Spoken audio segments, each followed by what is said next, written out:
নমস্কার। ইনফোলিপের বাণী ও কথা পর্বে আপনাদের সকলকে স্বাগত।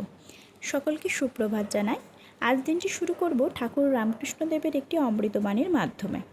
ঠাকুর বলতেন, একান্ত যদি আমি যাবে না, তবে থাকো শালা দাস আমি হয়ে। হে ঈশ্বর, তুমি প্রভু আমি দাস, এইভাবে থাকো। আমি দাস আমি ভক্ত, এইরূপ আমিতে দোষ নেই। মিষ্টি খেলে অম্বল হয়, মিছরি মিষ্টির মধ্যে নয়। শ্রী রামকৃষ্ণ কোনো সংকীর্ণ মতবাদ প্রচার করেননি, সত্য প্রচার করেছেন। এই সত্যেরই আরেক নাম ঈশ্বর। তিনি বলতেন, সত্যই কলির তপস্যা। তার মতে জীবনের সর্বোচ্চ লক্ষ্য সত্যে প্রতিষ্ঠিত হওয়া, এমন চরিত্র শক্তি লাভ করা যখন কিছুতেই মানুষ সত্য থেকে বিচ্যুত হতে না পারে।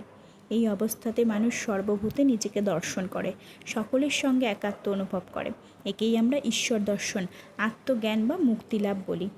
শ্রী রামকৃষ্ণ ঠাকুর তার সব উপদেশের মধ্যে দিয়েই এই অবস্থা লাভেরই পথনির্দেশ করেছেন। তার পদাঙ্ক অনুসরণ করে সারদা দেবী ও স্বামী বিবেকানন্দও একই আদর্শ প্রচার করে গেছেন। ঠাকুরের এই অমৃত বাণীর মাধ্যমে আজ দিনটি শুরু করলাম।